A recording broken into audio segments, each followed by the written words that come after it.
함께 말씀 보도록 하겠습니다. 오늘은 여러분들과 로마서 8장 7절부터 11절까지 말씀 중에서 오늘은 10절과 11절에 기록되어 있는 두 절의 말씀을 한 목소리로 함께 봉독하도록 하겠습니다. 로마서 8장 10절과 11절 두 절에 기록되어 있는 말씀 다 찾으신 줄 알고 다 함께 봉독합니다. 또 그리스도께서 너희 안에 계시면 몸은 죄로 말미암아 죽은 것이나 영은 의로 말미암아 살아있는 것이니라. 예수를 죽은 자 가운데서 살리신 이의 영이 너희 안에 거하면 그리스도 예수를 죽은 자 가운데서 살리신 이가 너희 안에 거하시는 그의 영으로 말미암아 너희 죽을 몸도 살리시리라. 아멘. 자, 오늘은 사랑에 반응하는 열심이다라는 말씀으로 우리 성도님들과 함께 은혜를 나눠보겠습니다. 드디어 여러분들과 이제 10절과 11절의 말씀으로 넘어왔습니다. 참 로마서 8장을 넘기기가 이렇게 힘들어서 우리 성도님들 잘 지내셨죠? 한 주간을 살면서 우리 성도님들 무엇 때문에 가장 많이 힘드셨나요? 무엇이 여러분들을 가장 많이 힘들게 하던가요?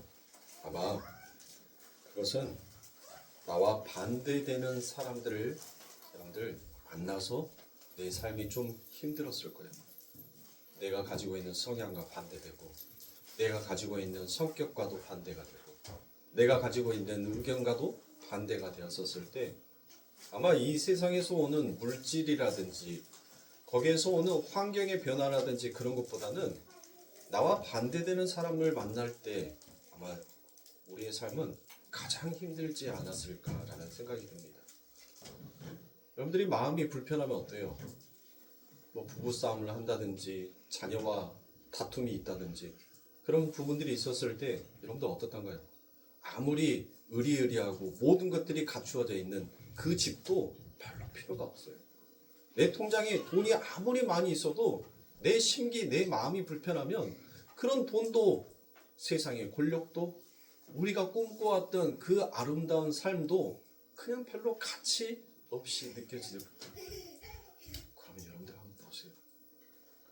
왜 하나님께서는 이왕이면 손뼉을 마주대면 소리가 나듯이 나랑 잘 맞는 사람을 내 삶 가운데 내 인생 가운데 좀 허락하여 주시며 내가 정말 기쁘고 행복하고 내 삶 가운데 무엇인가 평안이 넘칠 것 같은데 왜 그러냔 말이야. 우리는 그와 하나님의 뜻을 읽을 수 있어야 되잖아. 우리가 성도라면, 우리가 하나님의 백성이라면 정말 하나님께서 우리들에게 요구하고 싶어하는 그 이야기가 무엇인지를 우리는 이제 예수 그리스도를 통하여서 눈을 뜬 자요, 귀가 열린 자요, 입을 열어서 말할 수 있는 자요. 하나님께서는 그렇습니다. 하나님은 우리를 성장시키기 위하여서 나와 반대되는 사람을 만나게 하시더란 것입니다. 성향이 다르고 생각이 다르고 심지어 신앙의 표현의 방식까지도 다른 내 삶. 그 사람을 이해하기 어렵고 때로는 불편하지만 그 만남 속에서 하나님의 의중이 우리들의 삶 가운데 숨겨져 있더란 것입니다. 하나님은 내가 편한 관계보다 내 삶 가운데 그 믿음을 심겨준 깊은 성숙으로 나아가는 정말 하나님을 찾는 그와 같은 관계를 하나님께서는 원하시더라는 것입니다. 성경에 기록되어 있는 모세를 보십시오. 모세의 삶 가운데는 끊임없이 그 모세에게 불평과 원망을 했던 그 백성을 하나님께서는 붙여주셨습니다. 여러분들 다윗을 보세요. 다윗은 어땠습니까? 그 시기와 질투를 가지고 다윗을 죽이고자 싶어 했던 그 사울을 다윗의 삶 가운데 하나님은 허락하시더란 것입니다. 여러분들 그뿐만이 아닙니다. 요셉은 어땠습니까? 형들의 그 많은 시기와 배신이 그의 삶을 짓누르고 있었습니다. 그것은 우리를 힘들게 하시려는 것이 아니라 우리에게 더 큰 하나님의 사랑이 무엇인지를 하나님께서는 우리들의 삶을 통해서 가르치시기를 원하더란 것이에요. 여러분들 사랑이라는 것은 나와 잘 맞는 사람을 좋아하는 감정이 아니라 나와 반대되는 사람에게도 그 아버지 하나님께서 허락하신 그 사랑을 반응하면서 전할 수 있는 능력이 그 사랑이라는 이름 아래는 존재하더란 것입니다. 하나님은 나와 반대되는 사람을 통하여서 하나님은 나의 숨은 자아를 드러내시기도 하더란 거예요. 칭찬받았을 때는 내 안에 숨겨져 있는 교만이 무엇인지를 몰랐습니다. 그런데 나의 반대되는 사람이 나를 무시하자 내 안에 숨겨져 있는 그 교만이 들추어져 나오더란 것입니다. 이해하지 못할 땐 진짜 겸손의 훈련이 되지 못합니다. 반대의 사람은 나를 무너뜨리기 위해 존재하는 것이 아니라 내 안에 미성숙을 비추어주는 거울이다라는 것을 사랑하는 성도님들, 우리는 알아야 하는 것입니다. 반대의 사람이라도 하나님이 허락하신 관계라면 그 안에는 반드시 배움과 변화가 있더란 것이에요. 비슷한 사람들끼리는 서로 위로합니다. 반대되는 사람을 만나면 그 사람에게 변화를 주더란 것이에요. 우리들의 삶 가운데 위로는 때론 나의 삶 가운데 평안을 안겨주기도 하지만 나를 완벽하게 변화시키지를 못하더란 것이에요.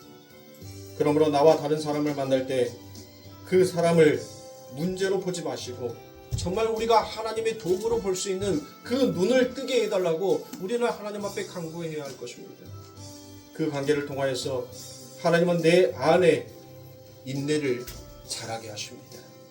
나와 반대를 만나게 하시는 하나님은 결국 나를 다듬어가는 하나님의 사람으로 나를 세우고자 하시더란 거예요. 사랑하는 성도님들, 오늘 또 우리는 주의 말씀 가운데서 우리의 인생과 우리의 꿈과 우리의 가치와 정말 반대되는 그 예수를 만났어요. 그런데 그 예수를 통하여서 우리가 나아가야 하는 그 사랑이, 그 진리의 길이 무엇인지를 배웁니다. 사랑하는 성도님들, 오늘 우리들의 마음 가운데 우리와 반대되지만 그 반대를 통하여서 나를 하나님이 보시기에 가장 아름다운 사람으로 자라게 하시는 예수 그리스도를 만나시는 우리 성도님들이 되시길 간구합니다. 우리 성도님들은 전부 다 TV 프로그램에서 동행이라는 그 프로그램을 여러분들은 한 번쯤은 다 보셨을 겁니다. 저는 매주 챙겨보지는 못하지만 아주 특별한 일이 없으면 그 프로그램을 시청을 합니다. 그 프로그램은 우리 사회의 가장 밑바닥에 있는 1%에 해당되는 극빈자들의 삶을 있는 그대로 취재를 해서 만들어낸 다큐멘터리입니다. 정말 눈물 없이는 볼 수 없는 이 시대의 가장 역동적이고 살아있는 드라마다라고 표현할 수 있을 겁니다. 15년이 넘는 조그만 5인승 승용차 안에서 16살 먹은 장남을 비롯하여서 8식구가 그 안에서 숙식을 하는 그런 가족의 모습도 그곳에선 그려졌습니다. 사업에 실패해서 고등학교 3학년 수험생의 딸과 2살짜리 젖먹이의 아이와 영하의 날씨에 공원 화장실에서 노숙을 하는 그런 40대 가장의 이야기도 여러분들 TV에 통해서 나옵니다. 그리고 가난이 싫어서 가출해버린 그 엄마의 빈자리를 채우기 위해서 학교도 제대로 가지 못한 채 정신지체 그 동생을 여러분들 돌보는 그 아이의 모습, 아빠를 돕는 9살짜리 꼬마 이야기도 그 이야기 속에서 등장을 하더란 거예요. IMF 경제 위기 때 서울역으로 내몰린 6,000명의 노숙자들의 이야기도 거기에서 비추어졌습니다. 그들의 삶은 정말 처참할 수밖에 없었습니다. 당뇨, 협병증으로 간경화로 이미 복수가 남산만큼 찬 그 아빠를 위해서 뒷산에서 나무를 해다가 연탄불이 다 떨어지니까 그 비닐하우스 방에서 그 방을 데우는 초등학교 6학년 아들의 모습도 비추어졌습니다. 아빠에게 따뜻한 밥을 먹이겠다고 구청에서 나누어주는 그 식권을 아이들이 자기들이 안 먹고 아빠가 좋아하는 것을 시켜서 그걸 도시락통에 그대로 쌓아가지고 자기들은 찌꺼기만 먹고 아빠에게 가져다 주는 그 아이들. 여러분들 정말 그 영화를 보면서 그 다큐멘터리를 보면서 정말 살아있는 것이 기적이다라고 할 정도만큼 정말 절절한 사연들이 그 안에 담겨져 있더란 것입니다. 그런데 우리는 그 이야기를 통하여서 무엇을 알아야 됩니까? 그런 처절한 상황 속에서도 그들이 살아남을 수 있었던 그 힘의 원천이 무엇이냐? 아무것도 없어요. 가진 것이 없어요. 환경도 열악하고 조건도 너무나도 안 좋습니다. 그런데 그들이 살더란 거예요. 그들의 삶의 그 움직임, 그 힘이 무엇인가? 그 다큐멘터리를 볼 때마다 제 안에 질문이 되더라고요. 저들은 도대체 우리들이 말하는 그 환경도 조건도 편변치 못하는 저들이 저렇게 행복하게 웃으며 살아가는 그들의 힘은 과연 어디에 있는가라고 봤더니 바로 가족 간의 사랑과 신뢰가 그 안에 있더란 거예요. 어떠한 상황 속에서도 내 자식들만큼은 굶기거나 올려 죽이지 아니하겠다는 그런 아빠와 엄마의 그 사랑, 그러한 사랑에 반응하며 자라나는 그 감사와 성숙에 자라나는 그 아이들의 모습, 그것이 정말 그 아이들을 웃게 만드는 힘이었고 원동력이었다라고 볼 수 있습니다.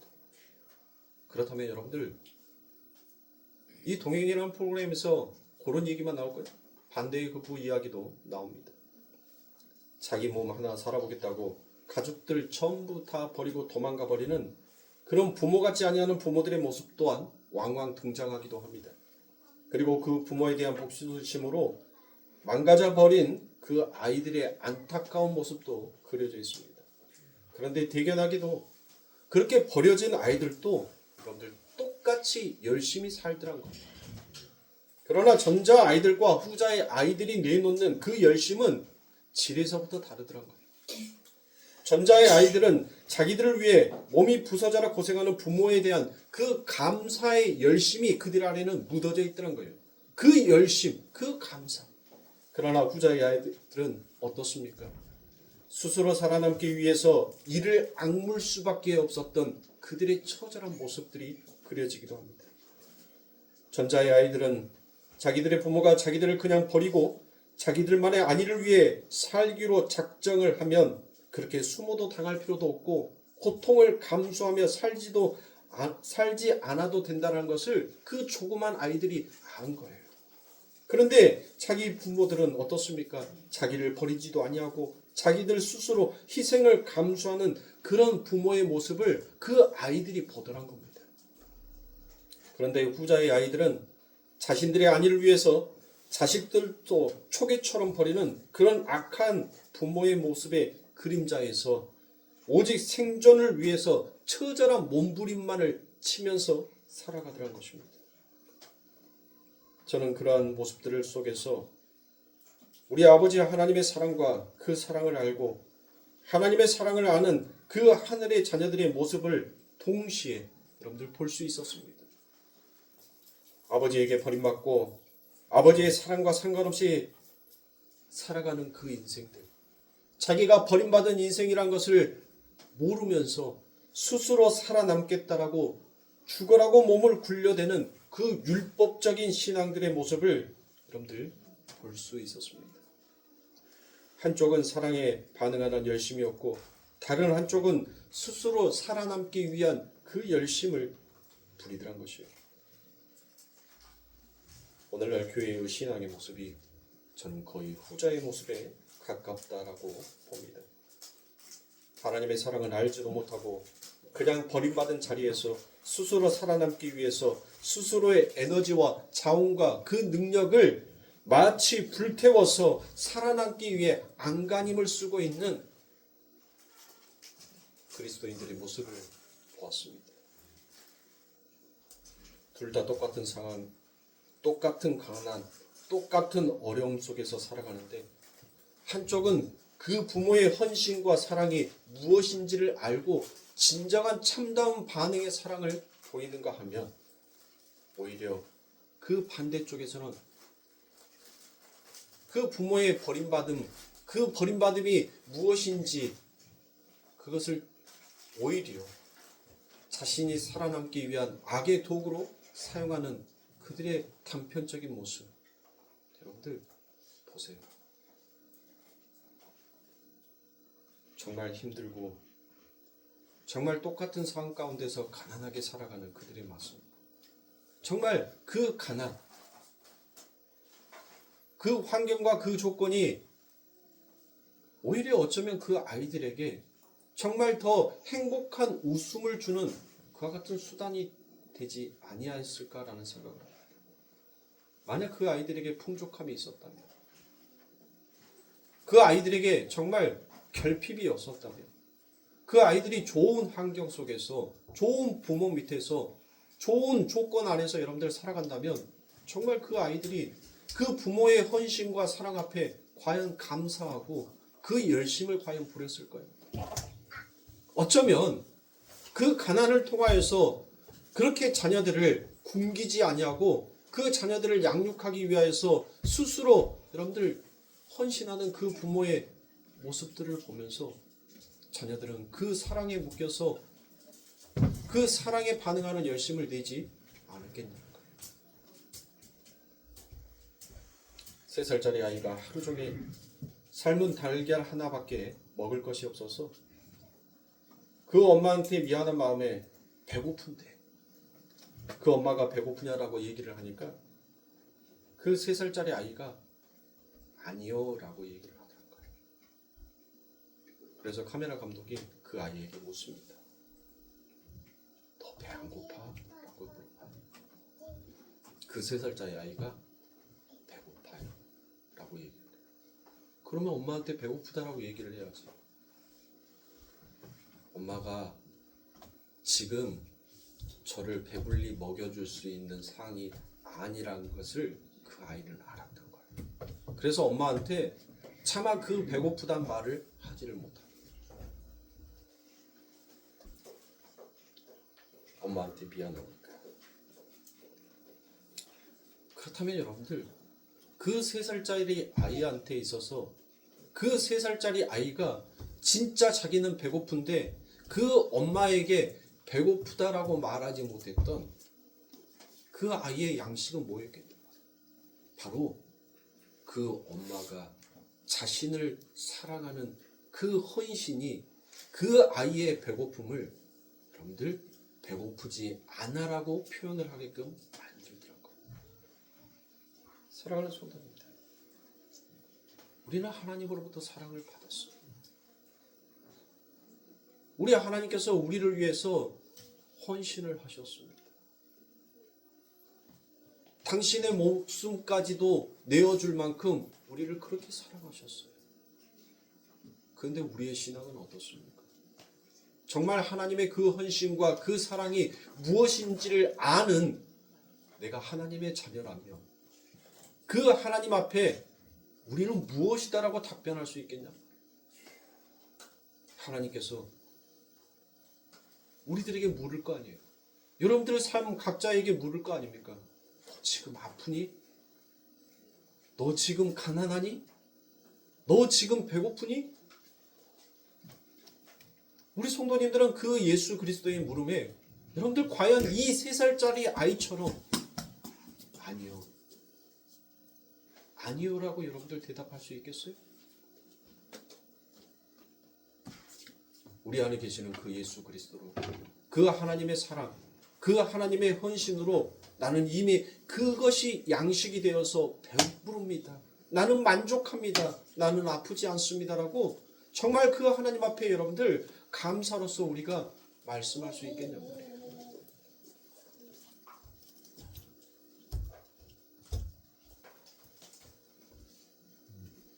우리가 정말 하나님 앞에 얼마만큼 감사하고 살아가고 있는지를 우리 성도님들 아셔야 합니다. 우리가 얼마나 그 하나님의 귀한 은혜를 받고 있는지를 여러분들 우리가 알아야 합니다.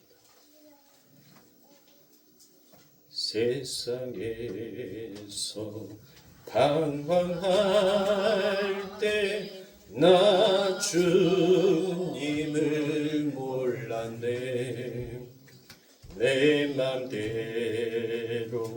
고집하며 온갖 죄를 저질렀네.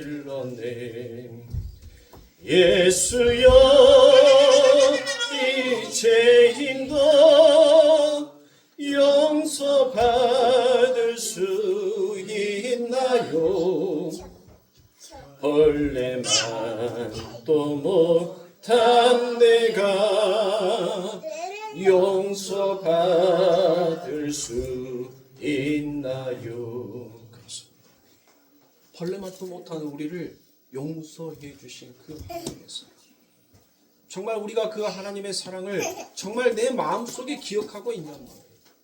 그런데 우리는 우리를 위해서 자신의 몸을 불살라서 그분이 가지고 있는 그 생명을 우리들에게 허락하신 그 하나님 앞에 오늘날 우리가 자칭 아버지 하나님의 자녀다라고 하는 자들이 하나님 앞에 나와서 한결같이 그 입을 열어 무엇을 말하고 있습니까? 하나님 감사합니다. 벌레만도 못한 이 나를 용서해 주시고 오늘 하나님의 그 구원의 천국의 백성으로서 나를 이 은혜의 잔치에 초대시켜 주신 아버지 감사합니다라고 정말 우리가 그 하나님 앞에 여러분들 감사하고 있느냐는 거예요. 하나님의 그 사랑, 그 하나님의 그 헌신에 대해서 정말 우리 마음속으로 뜨거운 고마움을 느끼고 있느냐는 거예요.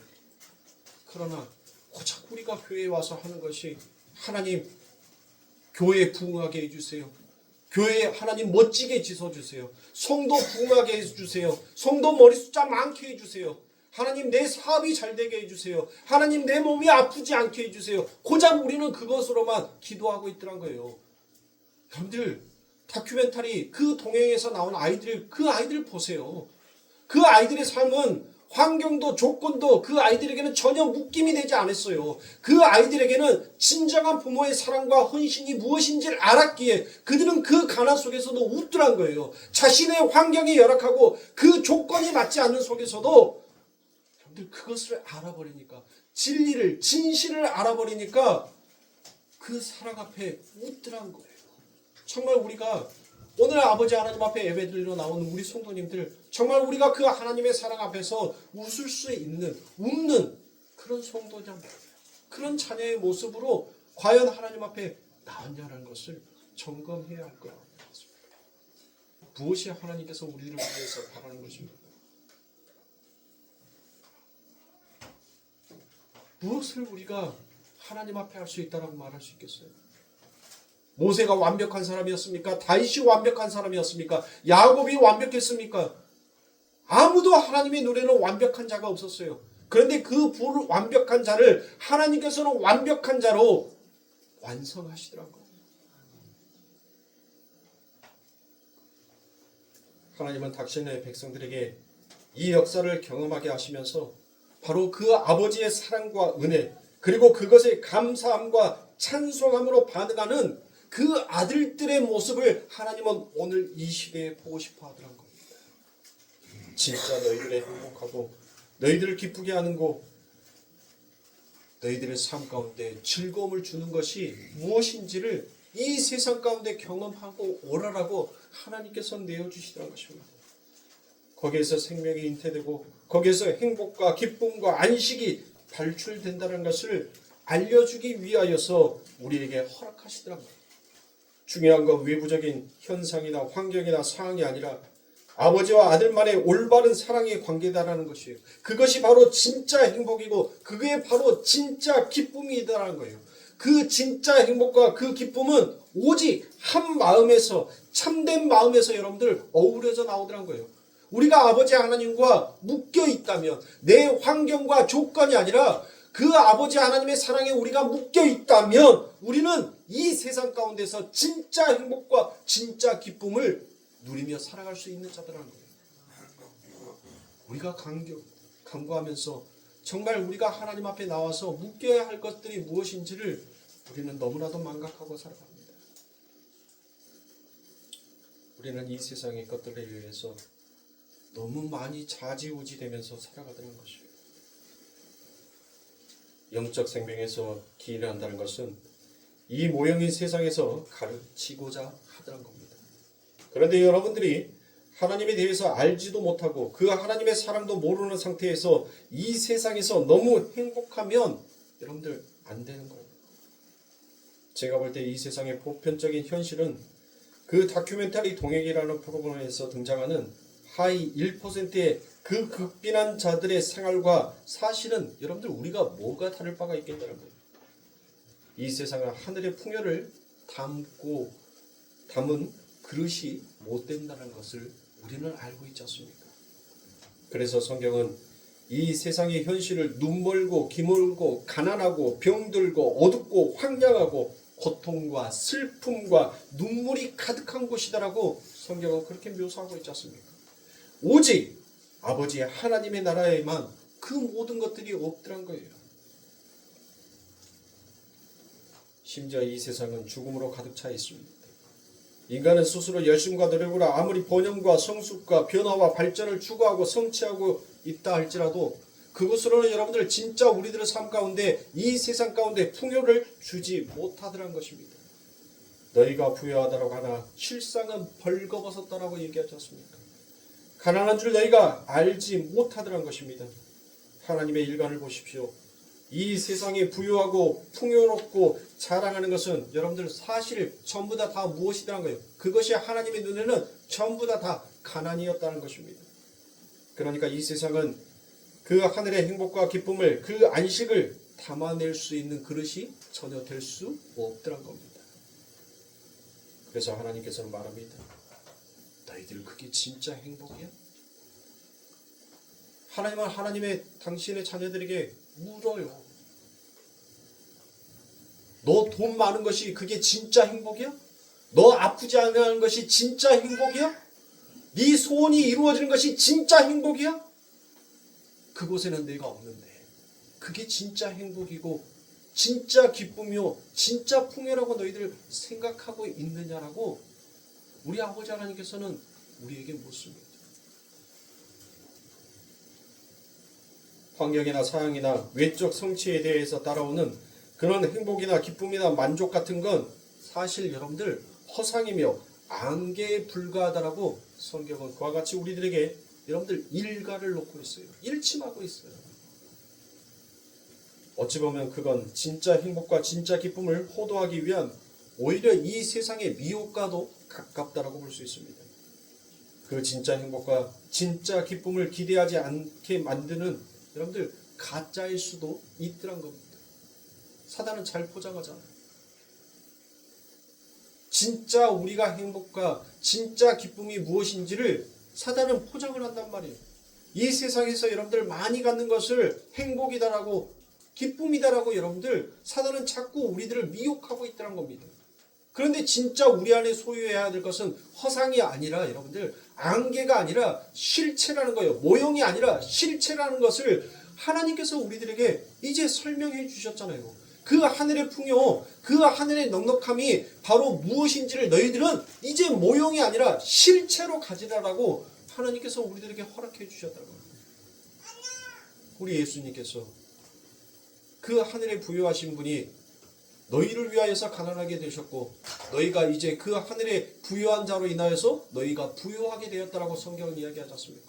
우리는 이제 모형을 가진 자가 아니라 한낱 안개를 지어지는 자가 아니라 실체이신 예수 그리스도를 우리는 그분과 묶여 있다라는 이 사실을 과연 알고 있느냐는 거죠. 그 예수, 진짜 하늘의 풍요. 이 세상은 허구라 했잖아요. 허상이라 했잖아요. 아무것도 없는 비어있는 곳이라고 말씀을 드렸지 않습니까? 그분만이 진짜 행복이요 진짜 기쁨이요 진짜 만족이요 눈물과 슬픔과 애통함과 혹하는 것이 없는 내 삶 가운데 모든 것을 털어내줄 수 있는 오직 그분만이 여러분들 실체란 거예요. 그 실체가 내게 왔어요. 그러면 사랑하는 성도님들 우리 안에서는 무엇 해야 되겠어요? 내 안에 행복하지 못하다라고 생각하는 그 생각을 여러분들 걷어내야죠. 내 안에 만족하지 못한 것들을 여러분들 걷어내야죠. 나는 슬프다라고 생각하고 나는 우울하다고 생각하는 그 모든 것들을 이제 하늘의 풍요이신 예수 그리스도가 내 안에 오셨으니까 우리는 이제 그것을 걷어내는 작업을 해야죠. 우리의 신앙은 그렇게 가야 하는 거예요. 이 땅에서 행복을 찾는 것이 진정한 성도가 아니라 이 땅에서 만족을 채우려고 했던 그 죄악된 탐심과 탐욕을 이제 하늘의 부여로 우리는 걷어내는 거예요. 아, 이게 허구였구나. 이게 가짜였구나. 이게 진실되지 못했구나. 그렇게 비워야 하는 겁니다.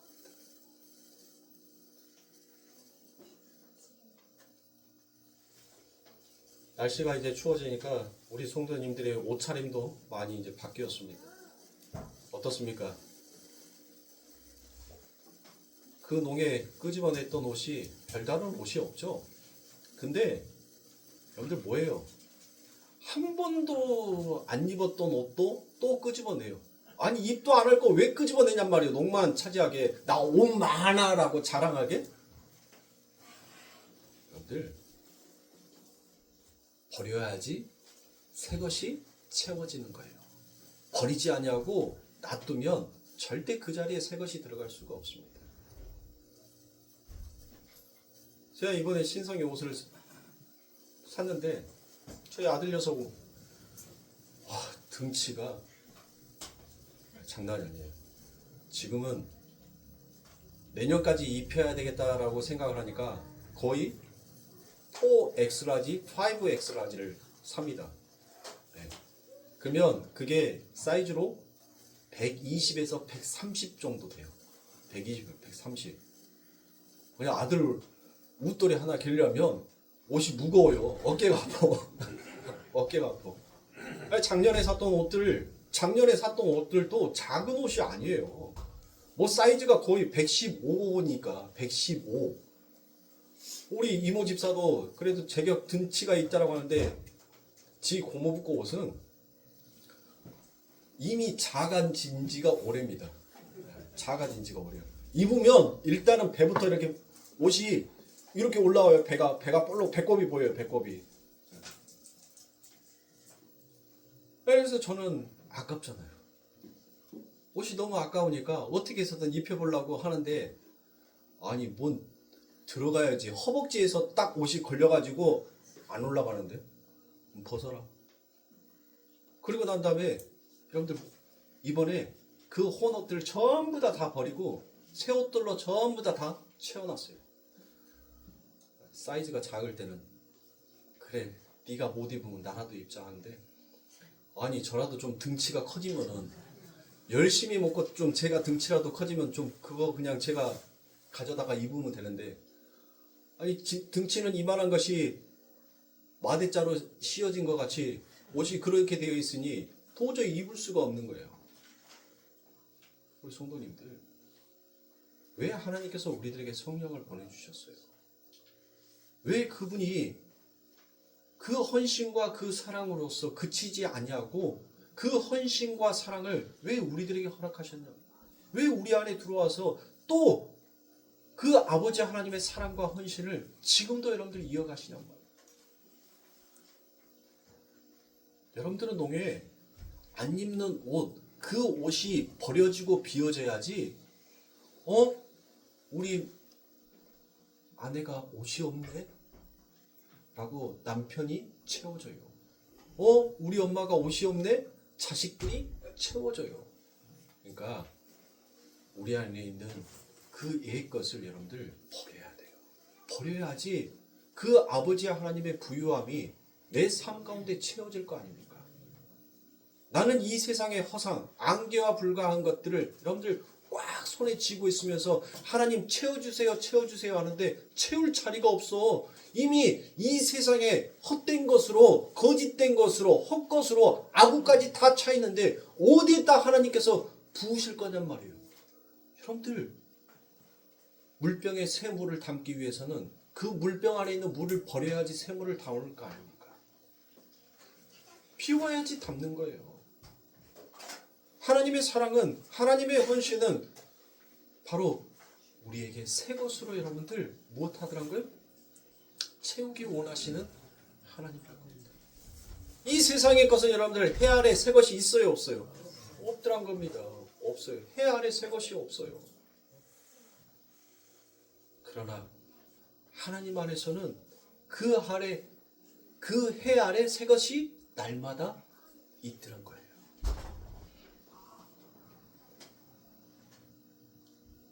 그러니 우리 성도님들, 눈에 보이는 그런 나타난 현상계, 그런 상황이나 현실, 그것으로 인하여서 여러분들 흔들리지 마십시오. 그런데 우리들의 삶은 자꾸 거기에 그 감정에 힘올라 들을 때가 너무 많더라고요. 진짜 불행, 진짜 고통, 진짜 절망은 그러한 가난과 질병 정도가 아니라 정말 아버지 하나님으로부터 버림받은 것이, 그 하나님의 사랑이 없는 것이 진짜 처절한 불행이요, 그게 진짜 고통이라는 것을 성도는 알아야 합니다. 그러니까 진짜 가치란 것은 세상에 여러분들 세계관으로 판단되는 외적으로 나타난 성공과 실패, 번영과 태보 여하에 달려있는 것이 아니란 겁니다. 그러니 성도는 자신들의 주어지는 삶 가운데 여러분들 무엇 해야 돼요? 만족하면서 살아야 하는 겁니다. 여러분들 이 세상에서 가난이 죄다라는 말을 합니다. 왜 여러분들 가난이 죄예요? 참 그 삶이 너무나도 고통스럽고 너무나도 힘들어서, 얼마나 고통스럽고 얼마나 힘들었으면 가난이 죄다라는 그와 같은 말을 나왔겠냐 말이에요. 그런데 그 가난을 통하여서 하나님께서 세상의 부유함이 무엇인지를 가르치시기 위한 도구로 만약에 사용되었다면, 여러분들 그 가난을 정말 우리가 죄다라고, 우리가 그 가난을 악이다라고 과연 말할 수 있겠냔 말이에요. 하늘의 진짜 부유가 무엇인지를 하나님께서는 그 가난을 도구로 삼아서 당신의 자녀들에게 가르치기 위함이었다면, 여러분들 우리가 어찌 가난을 죄다라고 말할 수 있겠습니까? 그걸 죄다라고 말할 수 있는 자가 여러분들 누가 있겠냔 말이에요. 그 가난을 정말 가치 없는 거다라고, 그 가난은 불행한 거다라고 여러분들 우리가 어찌 서스럼 없이 그렇게 이야기할 수 있겠냐는 거예요. 한 치 앞도 바라보지 못하는 인간이 여러분들 인간 세상에서 판단과 기준을 세워놓은 것을 가지고 여러분들 그것이 마치 하나님의 법인 양 생각하시면 안 돼요. 세상의 사람들이 여러분들 사람을 살리겠다라고, 사람을 지키겠다라고 만들어 놓은 것이 법 아닙니까? 그런데 실질적으로 그 법은 여러분들 사람을 지키거나 사람을 살려내지 못하더란 거예요. 오히려 그 법이 사람을 죽이는 때가 너무나도 많더란 겁니다. 너무나도 많아요. 그래서 아이들이 여러분들 세상에 여러분들 자꾸 그 아버지 하나님의 진리 안에 담겨져 있는 뜻이 무엇인지를 모르니까 부모는 뭐 하는 거예요? 부모는 더 등골이 빠지는 거예요. 왜? 세상은 가난이 죄다라는 이 시각으로, 이 생각으로, 이 가치로 여러분들 바라보고 있는데, 학교 앞에 자기를 데려다주는 그 아빠의 차가 무엇인가에 따라서 여러분들 정문에 차를 대는 자와 저기 후문에 아무도 아이들이 보지 않는 곳에 차를 대는 자와 차이가 있더란 거예요. 이 세상 가운데. 말이 돼요, 여러분들 이게? 세상이 그렇게 가고 있어요, 여러분들. 외제차 타고 다니는 아이들은 버젓이 정문 앞에 차를 대놓고 아빠 갔다 올게 라고 손 흔들고 갑니다. 그런데 용달차 끌고 가는 아이들은 창피하니까 아빠 정문으로 가지 말고 후문으로 내려줘. 그 자식을 위해서 그 용달차를 끌고 세상이라는 그 지옥 같은 그곳에서, 그 불구덩이 안에서 너 하나 가르쳐 보겠다고, 너 하나 살려 보겠다라고 정말 헌신하고 사랑으로 그렇게 부서져가는 그 부모의 마음을 모르고 세상의 눈만을, 세상의 것들만을 바라보게 만드는, 여러분들 정말 우리가 그러고도 그 아이들에게 하나님의 사랑을 가르칠 수 있는 자다라고 말할 수 있겠어요? 무엇이 하나님으로부터 받는 복이냔 말이에요. 저는 닭공딸이 그 동행을 통하여서 때로는 그 아이들의 삶이 부러울 때도 있었어요. 왜? 내가 만약에 저 가난 속에서, 저런 열악한 환경 속에서 내가 만약에 있었다면, 나는 나를 버리지 않냐고 나를 위하여서 그렇게 헌신하는 그 부모의 사랑과 헌신을 나는 정말 알고 감사로서 행동으로 표현할 수 있을까? 내가 너무나도 풍족하고 내가 너무나도 만족한 삶을 살다 보니까 어쩌면 나를 위하여서 그렇게 헌신하고 사랑했던 그 부모의 감사를 나는 모르고 살아가지는 않고 있는가, 그런 생각이 저한테 무뚝무뚝 들더라고요. 그렇다면 내가 지금 살아가는 이 행복이 어쩌면 가짜일 수도 있겠구나. 진짜의 행복은 그 동행에서 나오는 그 열악한 환경 속에서 자라는 그 아이들이 누리는 것이 어쩌면 진짜 기쁨이요 진짜 행복일 수도 있겠구나라는 그 생각을 하더란 거예요. 오늘 우리 사랑하는 성도님들, 여러분들의 삶 가운데, 여러분들의 상황 가운데 처해 있는 그 어려움들, 그 힘듦들, 그것을 하나님으로부터 오는 저주로 보지 마시고 그 고난을 통하여서 나를 하늘의 부요한 자로 만드시는 아버지 하나님의 그 사랑을 읽으실 수 있는 우리 성도님들이 되시길 바랍니다. 내 앞에 오는 그 가짜 때문에 왜 내가 휘둘리냔 말이에요. 진짜이신 예수 그리스도가 내게 왔다라는 그 사실을 입으로는 열심히 믿는다라고 하면서 우리는 못하고 있어요. 전부 다 그 가짜에게 휘둘리고 있어요. 진짜에게 휘둘려야지. 그 예수 그리스도가 오늘날 내가 너를 낳았도다. 담대하라, 담대하라. 강하고 담대하라라고 외치시는 그 아버지 하나님의 말씀 앞에서는 내가 일어서서 흔들리는 자가 되지 않냐고 나는 그 자리에 묵묵히 목석처럼 가만히 있어. 근데 세상의 것에는 그렇게 갈대처럼 요지부동하더란 거예요.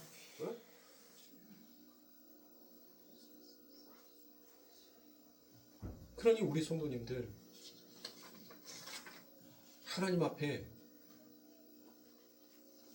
하나님 내 가난을 내 불행을 해결해 주세요라고 말하기 전에 하나님 내게 오는 이 가난을 이 불행을 하나님 내가 하나님 말씀 앞에서 담대하고 강하게 일어설 수 있는 자가 되게 해달라고 여러분들 그렇게 기도해야 되는 것이 맞지 않겠어요?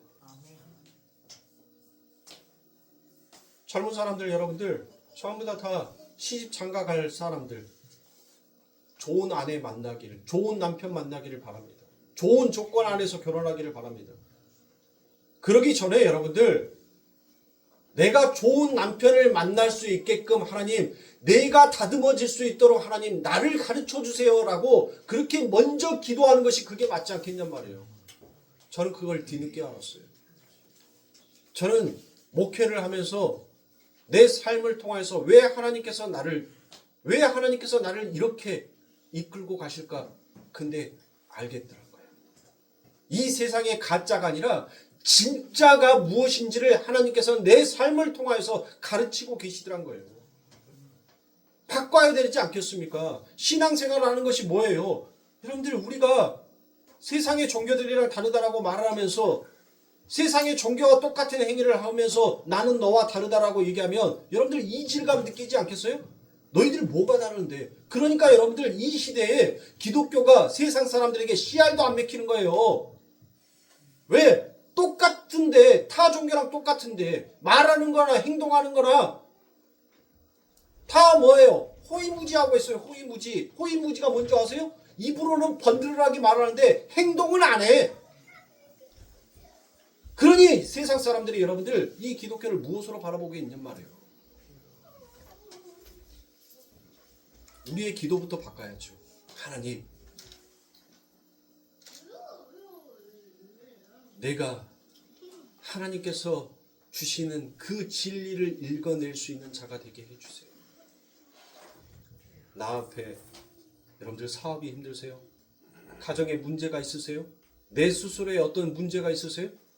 그러면 여러분들 그 문제를 해결하기 전에 하나님 이 문제를 내가 이겨낼 수 있고 이 문제 안에 담겨있는 하나님의 참된 뜻을 하나님 내가 발견할 수 있는 자가 되게 해주세요라고 여러분들 그렇게 기도하시라고요. 저는 우리 성도님들에게 정말 하나님을 진리를 예수를 만날 수 있는 참다운 길들을 여러분들 말씀드리잖아요. 자꾸 내한테 와서 어플리케이션처럼 목사님 이거는 이렇게 되면 이거는 어떻게 해야 돼? 요거는 어떻게 해야 돼? 여러분들 묻지 마시라니까요. 성경이 다 가르쳐줬잖아요. 그리고 주일날 설교 때마다 제가 여러분들에게 말씀드리잖아요. 신앙은 이렇게 가는 거라고. 여러분들이 찾아가셔야죠. 길을 가르쳐줬는데도 여러분들 뭐 하더란 거예요? 그 길을 안 가더란 거예요. 안 가. 그럼 내비게이션은 여러분들 삶 가운데 뭐할로 필요합니까? 보시라고요. 저도 간혹가다 운전하다 딴짓하다가 내비게이션에서 신경질 내요. 요즘 내비들은 베레벨 AI가 가르쳐 주는지 몰라도 베레벨 말을 다 합니다. 한 세네 번 여러분들 지가 가르쳐 준 길로 안 가잖아요. 지도를 꼭 참조하시고 가시기 바랍니다라고 해요. 그러니까 뭔 말이에요? 너 내 말 들어. 내 말 안 들을 거면 뭐한디 나 키고 가. 요 말 아닙니까? 그쵸? 지도를 참조하시고 주행하시기 바랍니다. 한 세네 번 길 틀리니까 아니 내비가 그렇게 얘기를 하더라니까요. 그리고 깜짝 놀랐어요. 가시네야 틀 수도 있지. 제가 운전하면서. 요즘은 음량도 커져요. 한 200m 밑에서 저기 앞에 감시 카메라가 있으면 전방 몇 미터에 60km 고정식 단속 카메라가 있습니다라고 얘기를 해요. 이제 가까워지면 가까워질수록 이제 목소리가 커지더라고요. 60 하고 얘기를 해요. 근데 뭐 하고 있어요? 전방 50m 앞에 60km 하는데 50m가 눈 깜빡하니까 지나가 불고 없네? 근데 계기판을 그때서 보니까 65km. 와, 말 찍혀버렸다. 내비는 신나게 뭐 했어요? 60, 200m 앞에서 또 60, 60. 점점 소리를 키워가면서 60, 60 얘기를 하는데 나는 정작 뭐 하더라고요? 쳐다도 보지도 않고 듣지도 않고 그냥 내 마음대로 마이웨이 하더란 거예요. 그러니까 결국은 뭐예요? 봄치금 날라오잖아요. 내가 쇠가 빠지게 힘들게 그렇게 열심히 일해서 돈 벌었는데 그걸 뭐예요? 벌금으로 내더란 거예요. 벌금으로. 우리의 신앙도 마찬가지라니까요. 하나님께서는 정말 생명의 길, 진리의 길로 올 수 있는 그 길을 예수 그리스도를 통하여서 우리들에게 말씀하셨어요. 그리고 지겨울 정도로 내 인생에 그 아버지 하나님께서는 내비게이션처럼 우리들에게 이야기를 하고 있다니까요. 그런데 과연 우리 성도님들, 여러분들의 인생, 여러분들의 신앙, 여러분들의 일주일의 삶 가운데서 얼마나 여러분들의 인생을 자신한다고 그 내비게이션한테 묻지도 않고 가르쳐 달라고 여러분들 검색조차도 하지 않고 여러분들 그렇게 가시냔 말이에요. 여러분들 인생 다 초행길 아닙니까? 누구나 이 인생은 여러분들 세상에 태어난 그 순간부터 자신의 인생의 초행길을 가요. 처음 가는 그 인생의 길을 간단 말이에요. 여러분들 누가 우리의 어른들이 우리의 부모님들이 우리의 조상들이 이야기해 주는 거 그것은 그분들이 살아왔던 시대와 환경과 조건이었지 지금 내가 살아가는 환경과 조건은 그 조건이 아니라니까요. 근데 왜 한 번도 내 인생에 그 내비게이션이 되어서 나의 길을 안내해주고 가르쳐주시는 그 예수 그리스도의 말씀 앞에 귀 기울이지도 않고 보지도 않고 검색조차도 안 해보면서 왜 나한테 범칙금 내라라고 합니까? 왜 나의 인생에 하나님 고통을 허락하십니까? 왜 내 인생만 불행을 하나님 주십니까? 왜 나만 아파야 됩니까? 여러분들 우리는 그러고 있더란 거예요. 그러니 제발 사랑하는 성도님들, 여러분들이 처해 있는 그 위치 가운데에서 하나님께서는 지금 나에게 그 아버지 하나님께서 어떤 열매를 허락하셨고 어떤 열매를 맺히기를 원하는지를 여러분들 한번 여러분들 스스로가 자문자답하면서 그 예수의 길을 가세요. 하나님께서는 반드시 당신의 자녀들에게 열매 맺는 의의 열매를 맺는 그 삶을 살게끔 만드신다니까요. 그러면 여러분들의 삶 가운데 어떤 의의 열매가 맺혀지고 있냔 말이에요. 어떤 열매를 맺히기 위해서 여러분들이 지금 그 고난의 시간, 그 고통의 시간을 여러분들 보내고 있는지를 우리는 알아야 할 거 아닙니까?